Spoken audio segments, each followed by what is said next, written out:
Okay. Hi, everyone. Thank you for joining us. My name is Nancy Duchesneau. I'm a Senior P12 Research Associate with the Education Trust's National Office, and I lead our work on social, emotional, and academic development, which we often like to shorten to SEAD, S-E-A-D. And so thank you all for joining us in this session on asset-based SEAD policies and practices to support students returning to in-person learning.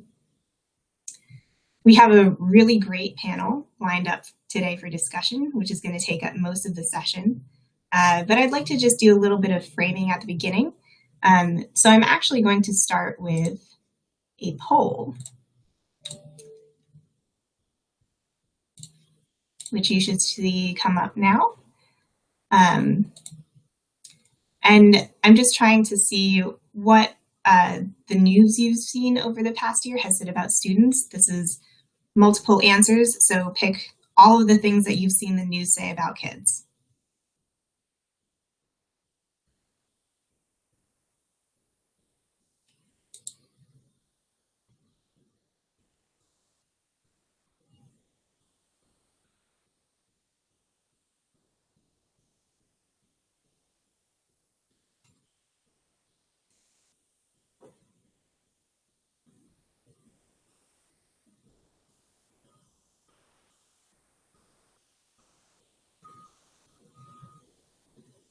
Okay, so it looks like most of you have finished the poll, and it says that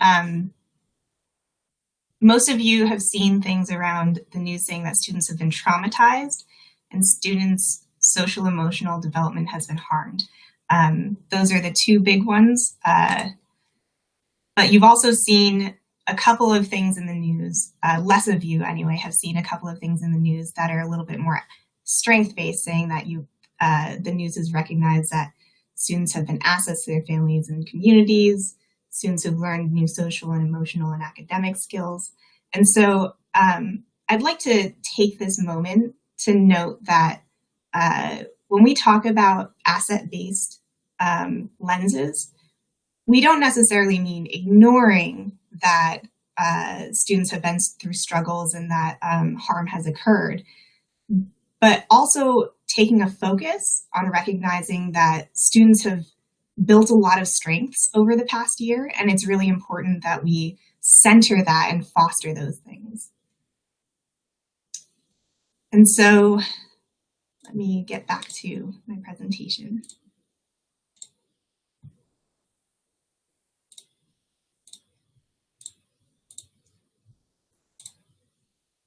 So the science and research behind learning and development has been really clear that all learning is social and emotional. Whether a student enters a classroom stressed or having positive or poor relationships with educators and peers, or has issues happening at home that impact their well-being, all of these things impact a student's engagement with academic learning. So it's important for us to keep in mind what's happened over the past year, including, but not limited to, the COVID-19 pandemic. There's also been a national reckoning with racial injustice and tumultuous politics, including this past election and the subsequent attempted coup. All of these things have impacted students, but the impacts have varied greatly from student to student.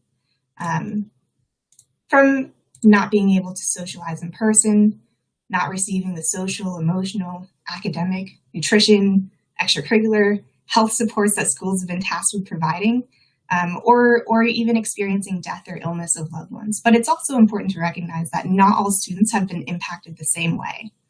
And many of these students who have been negatively impacted have also built incredible assets and strengths over the past year that shouldn't be ignored, from participating in Black Lives Matter protests to learning to structure and direct their own learning, from learning new technology and even teaching that technology to family in many cases, and stepping up at home to support their family, and even stepping up in their communities. One student I spoke with last year talked about how she learned to sew and then sewed masks for folks in her community. And all of these assets, strengths, skills, they all matter, and they need to be fostered as students return to in-person learning. And so we have to make sure that all of us those in schools and those of us out of schools, are approaching the return to in-person learning with an asset-based lens, where we certainly recognize the struggles that students have gone through, but also recognize and foster the strengths of students. And we have to continuously address our own biases about students and which ones we think can thrive and why, because all students can thrive if we provide them with the right supports. That also means that policies and practices need to align to support students. One thing districts and schools can do is conduct needs and strengths assessments to identify students' needs so that there aren't just assumptions about students' experiences based on their backgrounds, and so that students can be matched with the right supports, and then ensuring that there are integrated student supports so that those students can be connected with school resources, community resources, government resources to meet their needs. And additionally, and this is particularly important to me personally, positive discipline policies. One of my greatest concerns about returning to in-person learning is that educators will assume that students can immediately return to the way things were and just sit silently for an hour while an educator lectures. The students will have been out of classrooms for a while, and many will have learned to interact with academic material in different ways, to structure their own learning, or simply not be used to sitting silently for so long. And what we don't want is a return to exclusionary discipline, which was already disproportionately harming Black and Latino students and students from low-income backgrounds before the pandemic, and instead provide the supports that students need and use practices in the classroom that positively support more interactive engagement with learning and self-directed learning. And students will return with a deeper understanding of racial injustice in our country. Educators shouldn't ignore it, but actually foster it with culturally sustaining and affirming practices that support racial and ethnic identity development. So with all of that said, we have a really great panel to discuss the issues of returning to in-person learning and their social emotional well-being. So I'm just gonna introduce them by alphabetical order of last name. Penny Christian is a native New Orleanian who now calls Lexington, Kentucky home. She and her husband, Claude, are proud parents of 4 wonderful daughters. She's been fighting for equity in education for 20 plus years. Penny is currently the 16th District PTA President in Fayette County. Her advocacy work at the district level includes serving on the Parent Superintendent Interview Committee and Parent Representative on the District Safety Advisory Council. She's facilitated presentations with school administrators on the importance of PTA and parent engagement. One of the most rewarding experiences for her has been being selected as a member of the inaugural cohort of the Ed Trust Family Fellowship. Recently, Penny completed her requirements to become a Commonwealth Institute for Parent Leadership with the Pritchard Committee for Academic Excellence. These opportunities have provided her with immeasurable resources and trainings in not only family engagement, but how to advocate successfully.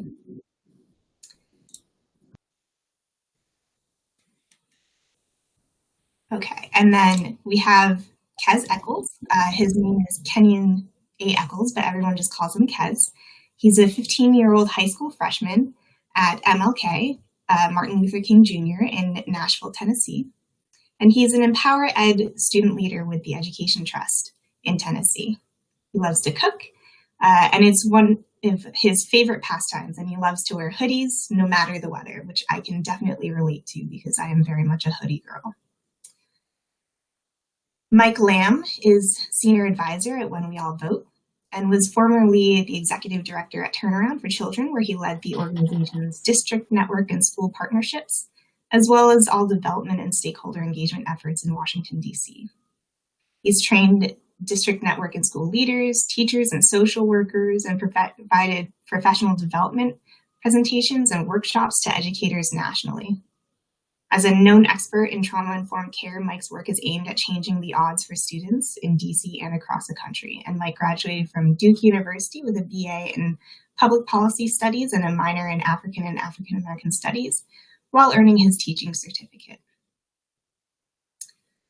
Osvaldo Montaz was born in the Dominican Republic and emigrated to Chile at a young age.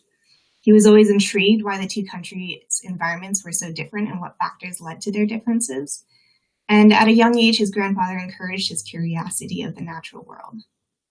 After some time, his family moved to the US, and that further pushed his curiosity to explain things through the lens of science. He spent his early years studying the different sciences and excelling in those subjects. And in college, he started to see that there weren't many Latinx science teachers in his city, and so decided to switch from a career in research to a career in education with the hopes that he would be a positive representation for students that look like him and belong to the LGBT community. As a teacher of science, he's taught biology, earth and space sciences, chemistry, and pathology, and he's fostered students' voices and identity while encouraging their curiosity in science.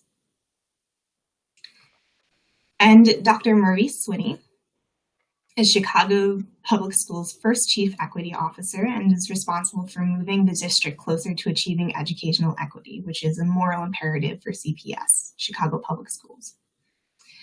In that role, Maurice examines policies and programs for inequities and implements strategies that minimize gaps in resources, staffing, and high-quality academic programming. Prior to this role, Maurice served as a district principal at Edward Tilden Career Community Academy High School, where his focus on college readiness and social emotional learning was recognized by the University of Chicago's Consortium on School Research. Before joining Chicago Public Schools, Maurice was a teacher and a school leader in Louisiana. Maurice holds a bachelor's degree in English education and a master's degree in educational leadership from Xavier University of Louisiana, and a doctorate in public school administration with a concentration in superintendency from Oral Roberts University. So thank you all so much for joining us. I'm very thankful that you're all here today. And so I wanted to start this conversation grounding us in an asset-based lens. And so I'd like to first start by asking our student panelist, Kez, about some of the strengths and skills he's built throughout the events of the past year. Hello, I'm Kez, like she already explained, but a few skills that I've definitely built up is being able to juggle a lot more than I was definitely used to. Before 8th grade ended, I didn't really know how to take care of all my work at the same time. I really was struggling with that. And then they pushed me into 9th grade without any real warning, and then I had to juggle all the work from all these different teachers, and I had to figure out how to correctly course my way through school. Basically, I had to figure out what to do when, so I can be the most effective with my time, so I don't waste my time sitting at a computer all day, because that's definitely not what I wanted to do.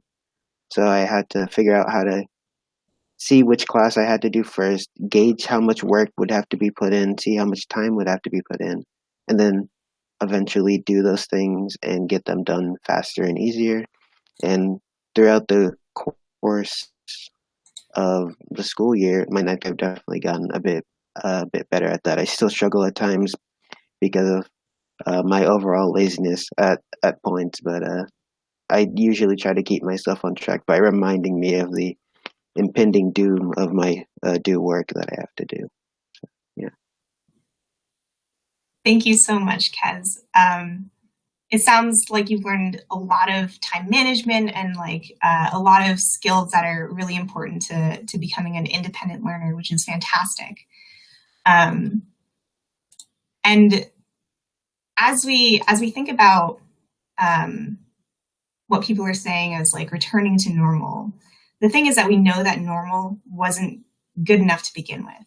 And so for all of the panelists, what's one thing you hope the experiences of the past year will change about how we, quote, do school? How about we start with Maurice Swinney?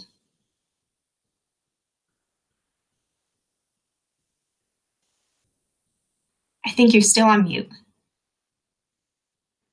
I forgot I have the double clicks on my my screen. First of all, thank you for having me. Kels, I was a ninth grade principal. I get it. sometimes as a ninth grade principal, I was able to help young people transition to high school, but I know in the reality in which we live, it's very different. So shout out to you for being great. I don't think it's always procrastination and laziness for young people. I think you're just growing up and you still want to have fun too. So I tell you that as a person who I don't want you to judge yourself too harshly. I think first, principals and teachers have been boots on the ground, frontline workers during this pandemic across the country. And before I sort of say where people need to go, I will say that adults and youth have been responding to each other, whether internally in school or community-based organizations outside of school. There's a lot of recognition to be given to people of color around this time that goes unnoticed as well. Schools have to think about how they create spaces of belonging for different students and student groups. And in CPS, we just introduced our healing-centered framework, which focuses on all of us as adults preparing ourselves for what this new normal is and how do we support our young people within schools, and also how do we support each other as adults who are doing the service of really preparing our youth for further opportunities in their own lives. I think everybody has to create some time for themselves to take a step back and do some internal reflection and thinking and resting, because I think we live in a very action-oriented world where it's like, what's the next thing we do? And we don't get enough time to sort of pause, reflect, and heal for ourselves. And I think that's a critical component of it. What we're designing right now is like, how do we help different schools with having mental health teams? How do we support teachers in their own wellness, reminding people to use their insurance and all of the things that, that they have available to them, I think is critically important. And figuring out which students in the school we need to connect with who can help us create this new reality for us as adults and for their peers within the school. I think a lot of times, myself included as a former principal, I'm like, what can I do instead of like, who do I need to engage so that we can build a community where we heal and do this work together? And I think if we can figure out what are the trainings that people need to support the youth who are coming back, if we're having really intentional conversations with young people and the families around what are your needs now? Have they changed? What do we need to pay more attention to? And if we invite people into virtual spaces and soon physical spaces, hopefully, all the vaccinations continue to move, we can wrestle with these ideas together, because to your point, Nancy, we can't go back to what was, because we've seen the disparity in the outcomes, and we see how the disparities have always been connected to housing, healthcare, lack of economic opportunity. So I think it's a good place for us to reimagine and recenter the human beings in the work moving forward. Thank you so much, Maurice. Penny, what's something that you hope will change about how we do schools given this past year? What I'd like to see is for us not to be so reactionary, right? For some reason, we've been saying for decades about this thing that no one else has heard of called the gap, right? And that we've had this disproportionate number of disproportionate opportunities for kids of color, boys of color, especially in advanced classes. And when they have to have have accommodations, those needs are not met for whatever reason. And now that we're in a virtual world and everyone has to have these accommodations, for some reason, it's now a problem. So what I need is for them to take those same problems that we've been saying were a problem for the marginalized groups and not just respond because other people now have been impacted, right? Because what we're dealing with now is equity is about to be seen as oppression. And the problem with that as an advocate or someone who advocates for kids, who deals in family engagement, we're going to have some parents and families who are going to feel pushed out because certain people in certain zip codes are going to want to have their needs met first. We're dealing with that in Kentucky. And we've had some conversations about how, well, we're going to make these changes because look at the little poor kids. The little poor kids didn't ask you to fix them. We didn't ask you to help, right? So my hope is that they will not be reactionary, but they will bring us back to that table. Dr. Mapp talked about not just being at the table, but helping us set that table and be able to make all of the changes that we've been asking them to make all along. Absolutely. Thank you. Mike, what's something that you hope this past year will change about how we do school? Yeah, well, I just want to echo what Maurice and Kez and Penny have said, especially about focusing on how to empower people. And I think that one of the things that we can never do again is see academics as the only or the primary learning that happens in schools, and that academics is divorced from and isolated from social, emotional, and mental health development. And the great thing is that, Nancy, as you said, the science is really clear that social, emotional, and academic development all happen at the same time. Yet our school systems forever have treated them as completely isolated concepts, where at 2 p.m. on a Tuesday, we do our SEL time. And then for the rest of the week, we yell and we scream and we exclude. And it all too often happens to the same types of kids. And so we can never go back to a way of doing school that isolates those things from each other and that excludes children from learning. The science is really clear that every single brain develops and every single child learns. And what one child can do, every child can do under favorable conditions. And so that has to be our operating mentality moving forward. Thank you so much. Osvaldo, what's something that you hope that this past year will change? Thank you for having me, by the way. One thing that I'm wishing and I'm hoping I would say the same would be the flexibility we have in our instruction, in our methods, and in the way schools are structured. Living in New York City, most of my students are not in my Zoom classes because they are working. They're supporting their families. I would wish and hope to see this flexibility of instruction, time and place is carried on into the future semester, because a lot of our students are working for their families and they can't be in school during the day right now. So flexibility, I would hope that would carry over, and understanding and just knowing who they are. Absolutely, thank you. And Kez, given your experience over the past year, what's something that you hope changes about schools when you return to in-person learning? I think we should just talk about things that happen in the world more. I mean, I don't think school should shape how other people think about certain things. I think we or help us push students in their directions and figure out ways for them to think for themselves. Individuality. So I also think that talking about important topics, what happened of a year ago with George Floyd, I feel like we should be talking about those things, not staying away, because those are very touchy topics. But I feel like though school is one of the main places we are, so I feel like if we're not going to talk about anything, then where we can vent about our frustrations or our feelings, those thoughts in our heads it's not very healthy for anyone. You have to go somewhere, and that might be the reason why some in class I know where to put those feelings and thoughts about of our world. I guess they change out in a negative way, and I think we should probably for students to talk about.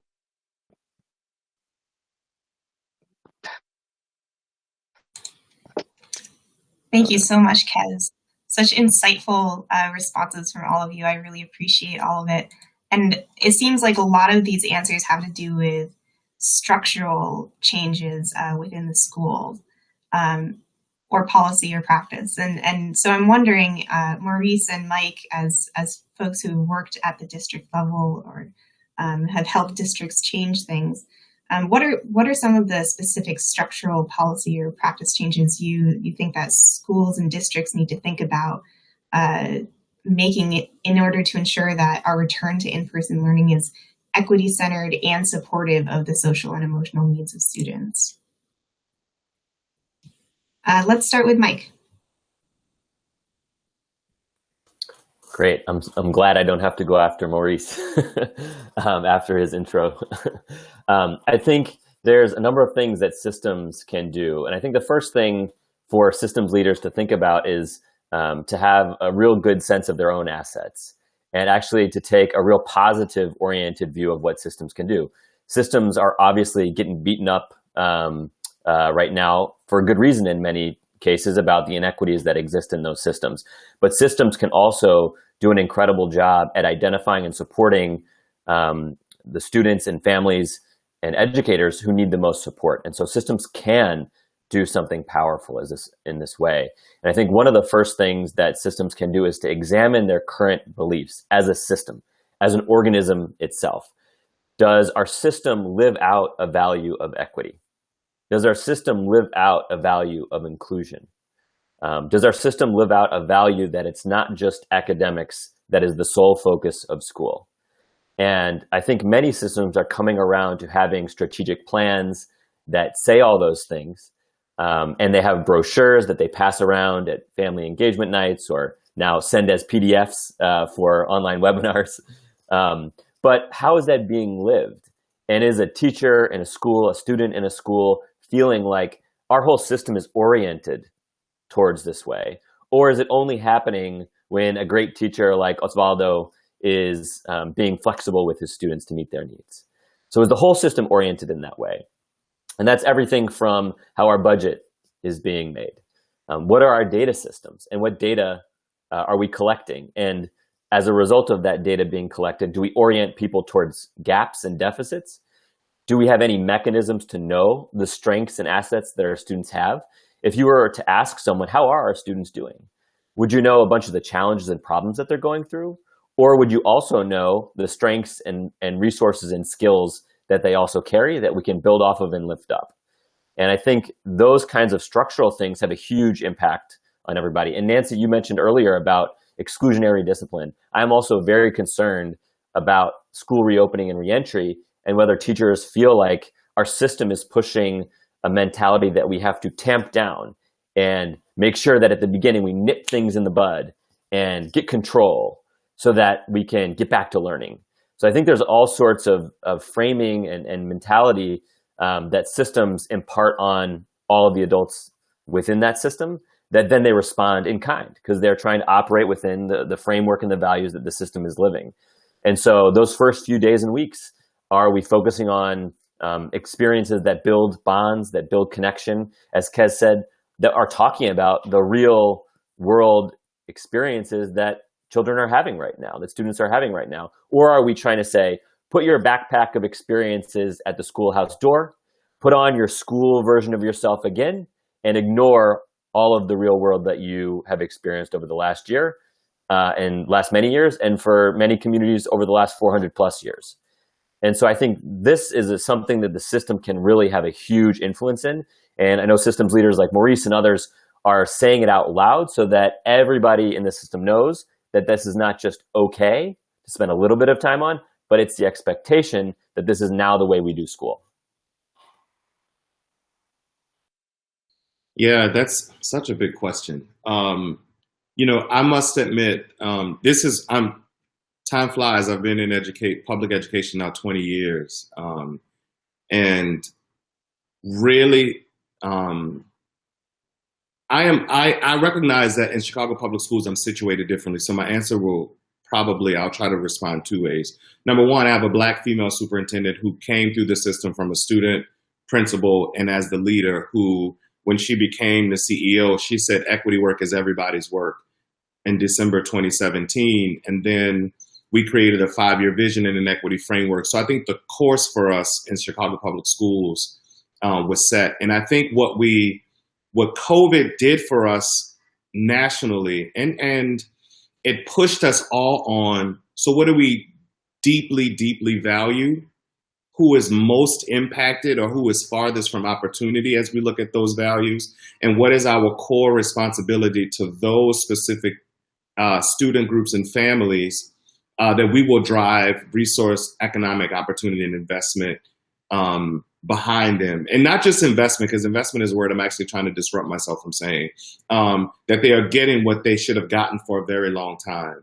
And so I think systems have to avoid chasing rabbits.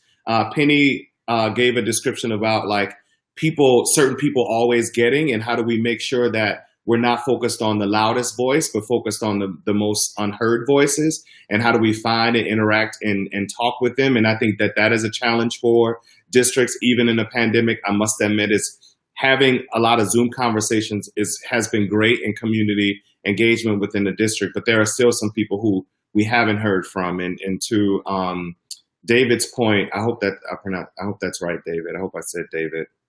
Our science teacher, sorry, I can't see the names on my screen at the moment, Mr. Montas, but he described, that there are some people who are out busy working who just don't fit in the current constructs. And so districts have to wrestle with the ideas of like, how do we constantly evolve in a way that reaches those who need us the most? And I think we're in the middle of figuring that out. And that's why we have the frameworks that we do. And we have to continue to make those more actionable. And then I think finally,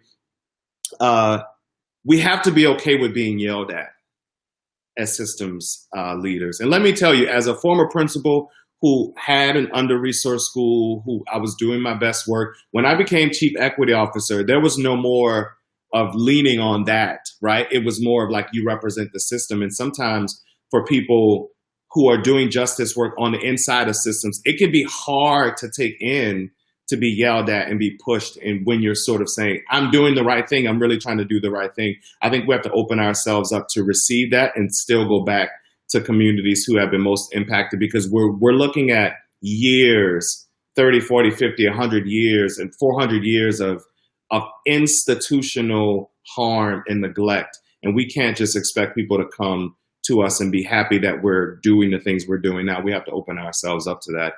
So those are the sort of anchoring things, I think, for districts. And I think it's important to connect with other districts and seeing like, what's the innovation you're doing here? What's the innovation you're doing here? And how do we continuously learn from each other? Thank you, Maurice. Osvaldo and Kez, we know that relationships are really important between students and educators, and returning to in-person learning will create both opportunities and challenges to building relationships. And so I'm wondering, what are some of the things you think that educators need to keep in mind about building those relationships this year? Let's start with Osvaldo. Thank you. One key thing to keep in mind for us as the educators in the room is, while they are our students, there's still somebody's child. And they've been through a year that we haven't been through prior to when we were kids.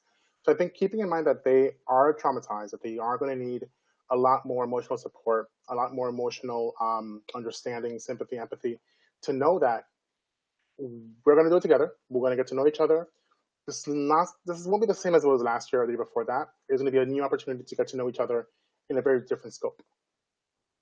And keep in mind that there's still somebody's child. And before they're a student, they're somebody's child. And while they're your child in the classroom, all my kids are my kids. They're not my students, very much. And they have to be honored in the sense that they have emotions, they have feelings, and they've been through a lot. To acknowledge it and to just use that as a common ground. Absolutely. Thank you, Osvaldo. Kez, what's something that you hope educators will keep in mind this year as you're trying to build relationships? I guess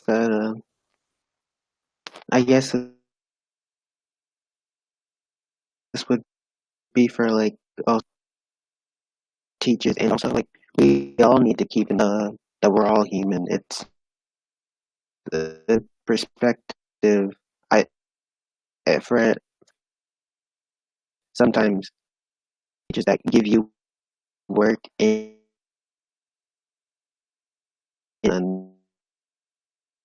for other times you can actually like care, and I feel like at least at some point or at all times teachers do care about their students like that sometimes it just doesn't come out as well as how they kind of shape it. So I feel like your more like maybe opening up a little to your students will like you see maybe then they'll respond better because we've all been past a year and like definitely you know big that's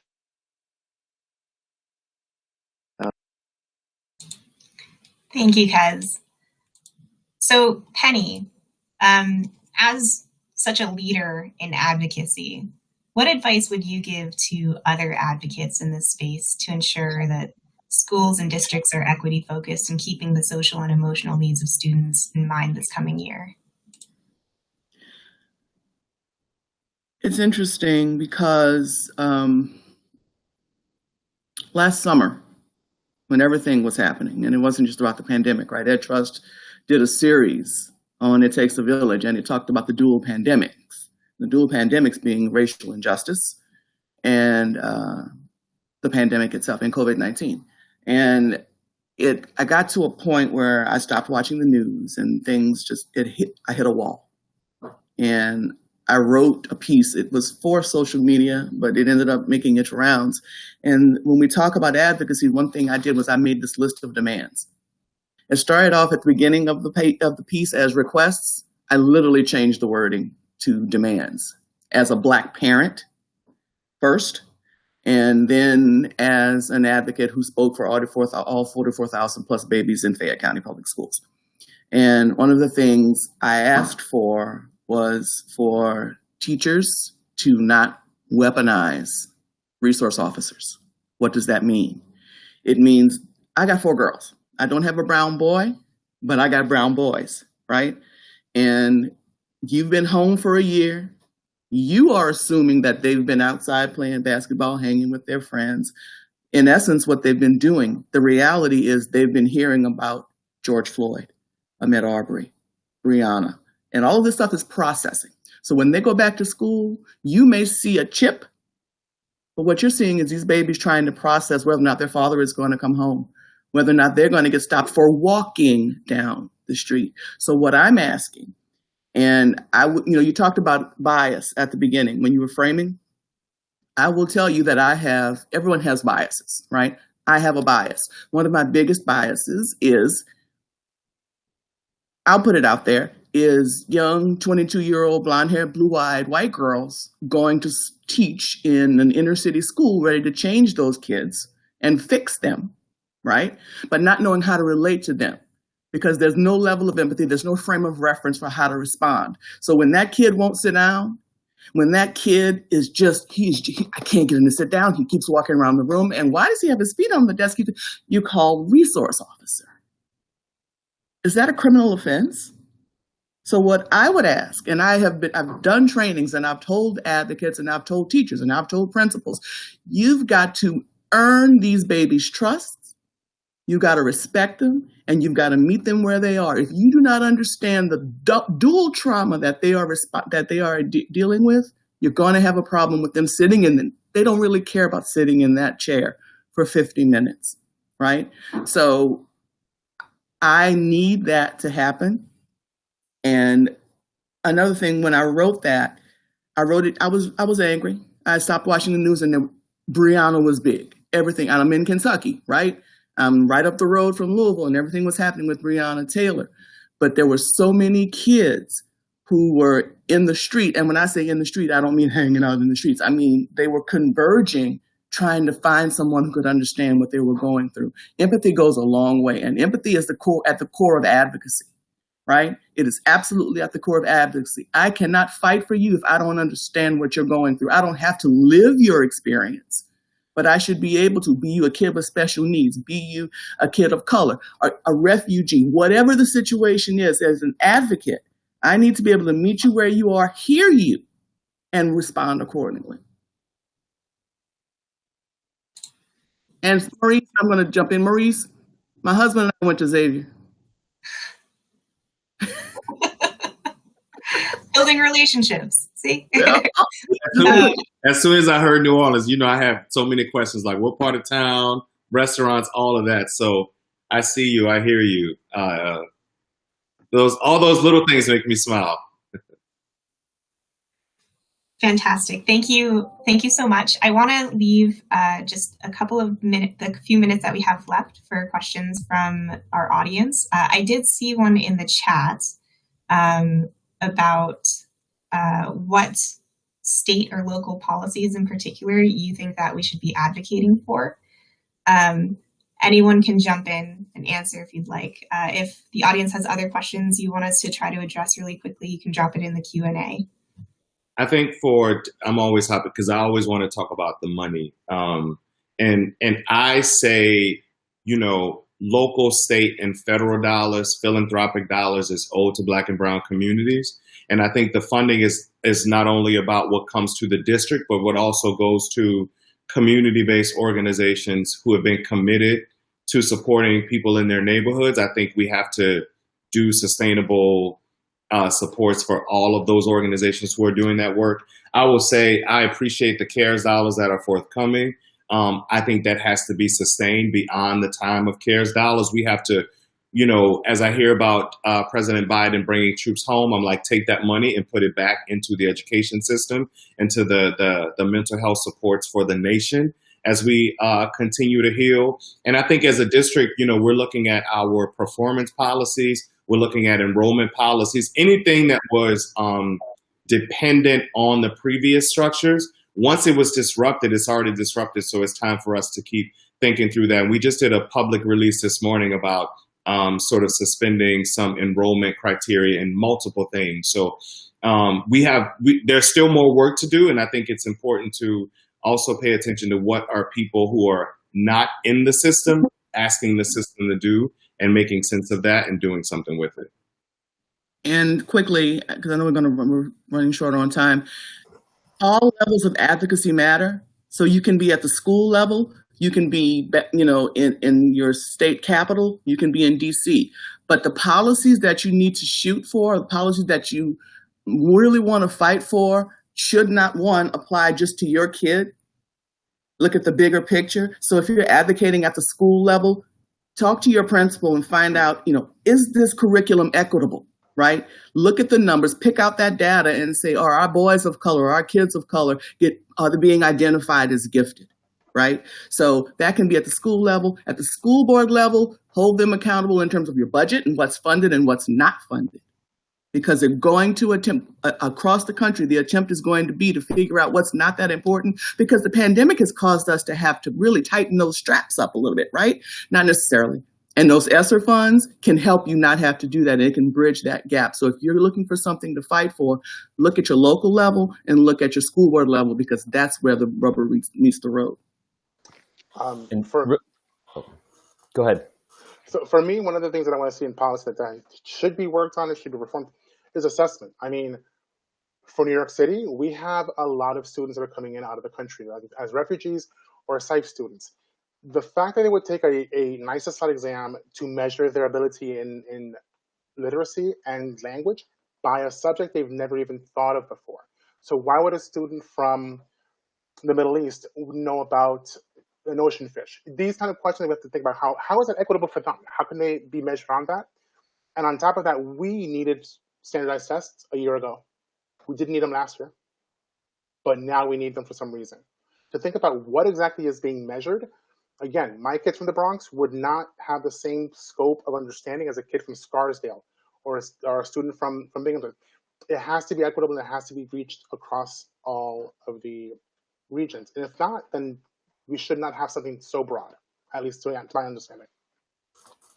Just real quick, I wanted to say something to the advocates. Penny, you were mentioning this. Maurice, I know this is not you or CPS at all, but there are districts out there who have no idea what to do with all this money that's coming right now. And it's millions and millions and millions of dollars. And without a push from advocates, they're going to spend money like they have before. So there's a huge opportunity for advocates to push districts in particular right now. I also wanted to say something for the white leaders in the audience right now. And this is lifting up the brilliance that Penny, you started with. There's going to be a natural instinct for people who have experienced challenges or adversity for the first time, maybe as a result of the last year and a result of the pandemic. And they're going to want support and they're going to want resources. And I think it's really, really important for white leaders to have self-awareness about whether they are advocating for things because they are experiencing challenge for the first time, when many of the other people have been experiencing challenge for many, many years. And to be mindful of, as a leader, are you lifting up and prioritizing loud voices who have experienced new harm and might be fired up about that at the expense of people who have been experiencing harm for a long time? And I think that's a role that white leaders have to play right now. And Penny, what you said about being mindful of that is so spot on for this moment. Thank you all so much. I just want to lift very briefly that Mike Lamb is co-authoring a piece with MDRC that should be coming out later this summer that talks about how to develop the district level conditions to really support the social emotional needs of students. I've read a draft. It's fantastic. Highly recommend it. I also have a piece that will be coming out with MDRC on thinking about reentering students, basically around this topic, supporting their social emotional wellness given the past year. And so I just want to say thank you from the bottom of my heart. If anyone has questions that they'd like to follow up on, please do feel free to reach out to me, reach out to the panelists here. If you want more support on doing advocacy within your state or local area on supporting students' social emotional well-being, please do reach out to me. I'm happy to connect. You have all been really fantastic. This is like the greatest panel that I've ever put together. So I really appreciate all of your words of wisdom and your support. Shout out to Kaz. You did a good job, son. Definitely, Kaz, you were fantastic. All right. Thank you all. Nice to meet you, Oswaldo, Kaz, Mike, Penny. Same. You too, guys. Thank you. You same. And I never know how to shut the sucker down.